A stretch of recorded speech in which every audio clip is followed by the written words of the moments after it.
O Comitê de Política Monetária do Banco Central elevou ontem a taxa básica de juros em um ponto e meio de percentual e foi para 7,75 ao ano, na maior alta em uma só reunião desde 2002.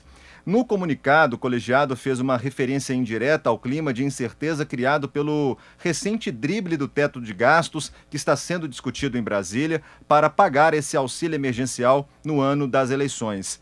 E para falar um pouco mais sobre esse assunto, para a gente trazer um pouco mais de análise para entender como que tudo isso está acontecendo, a gente vai falar agora com Pedro Paulo Silveira. Ele é gestor de investimentos da Futura. Pedro Paulo, seja bem-vindo ao Jornal da Manhã, segunda edição. Conta para a gente como que você avalia todo esse cenário anunciado ontem pelo Banco Central.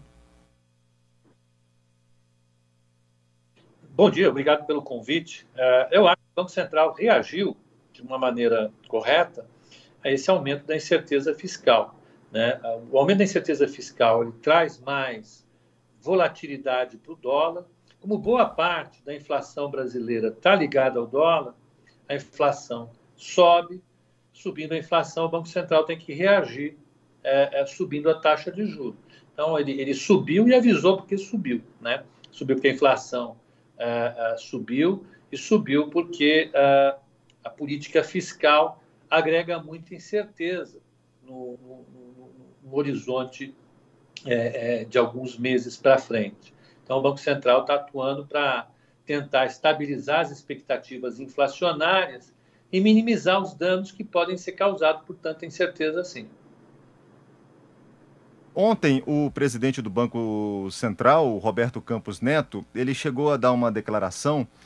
Eu queria saber a sua opinião com relação a como que o mercado financeiro acabou reagindo, porque ele disse que a culpa dessa inflação também tem a ver com o teto de gastos, a discussão também sobre os gastos do governo. As decisões que o governo vem tomando têm deixado o mercado um pouco instável.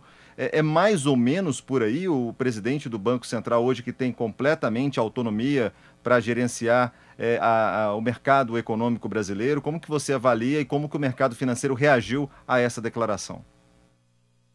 Bom, eu acho que o comunicado do Banco Central foi bem endereçado, ainda que você possa discutir que ele talvez fosse um pouco mais, pudesse ser um pouco mais claro, mas de qualquer maneira o recado principal foi dado.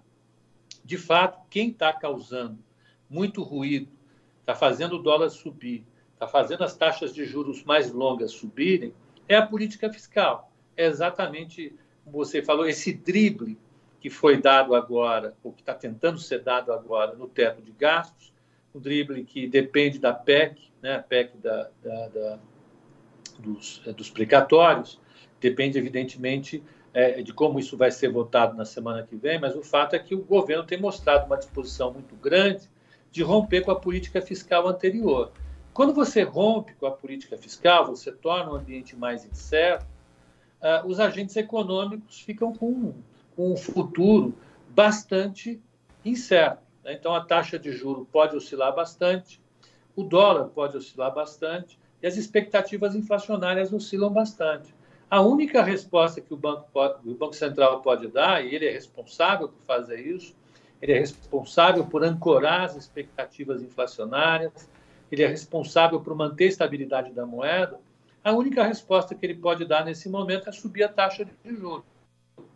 Então, quando você aumenta os gastos, necessariamente você produz um aumento na taxa de juros e acaba produzindo um declínio na taxa de crescimento de longo prazo. A gente está conversando com Pedro Paulo Silveira, que ele é o gestor de investimentos da Nova Futura. Ô Pedro, eu vou fazer uma pergunta muito importante, que é a pergunta que está todo mundo discutindo nas ruas, que o mercado está discutindo, é com relação à alta dos combustíveis. Tem impacto direto na inflação, porque pega principalmente o setor da indústria e o setor do comércio. Então, os caminhões, as carretas precisam se locomover, precisam transportar os produtos. Isso está impactando um cenário muito negativo para vocês que atuam no mercado financeiro.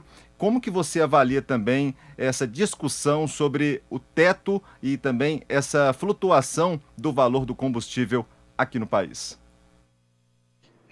Você endereçou bem a questão. Nós temos um peso muito grande da energia sobre a inflação. Como a nossa renda, a renda do Brasil, ela é menor que a renda dos países avançados, o peso desses choques de energia e alimentos na vida dos brasileiros é muito maior do que é nos Estados Unidos, por exemplo. Aqui, a energia, alimentos e transporte pesam cerca de 55% da inflação no Brasil. Lá fora pesa menos que 10%.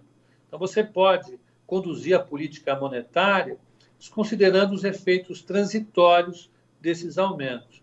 Aqui no Brasil, o aumento do combustível, como você muito bem falou, pesa no frete, o frete que traz para lá e para cá hortaliças que têm um valor agregado muito baixo. Quando você aumenta o combustível, você acaba produzindo um aumento nas hortaliças, nas frutas, em todos os in natura que nós chamamos. Quando você aumenta o combustível, você aumenta o combustível que está alimentando agora as turbinas que estão gerando energia para a indústria e para as residências. Isso faz o preço da luz residencial e da luz dada para grandes consumidores subir de preço também. Então, tem impactos muito grandes. A tarefa do Banco Central é tentar mitigar esses impactos, é tentar evitar que eles se espalhem pelo conjunto da economia e tornem essa inflação, que deveria ser um choque transitório de alguns meses, numa inflação mais alta de longo prazo. Infelizmente, essa inflação ela já está há algum tempo. O Brasil vai encerrar o ano com uma inflação perto de 10%, e a inflação de 2022 me parece já está comprometida. Ela vai ficar muito mais próxima de 5%, 5,5%, do que aquilo que ele desejaria, que ficaria em torno de 3,5%, no máximo 4%. Beleza, Paulo. Pedro Paulo Silveira, gestor de investimentos da Nova Futura, agradeço a participação aqui no Jornal da Manhã, muito obrigado, ficou bem esclarecido para quem está acompanhando a gente, os ouvintes, telespectadores do Jornal da Manhã, segunda edição. A gente vai acompanhar agora como vai ser os próximos dias, os próximos meses, até dezembro, né, o mercado financeiro e essa alta da inflação. Seja muito bem-vindo e muito obrigado.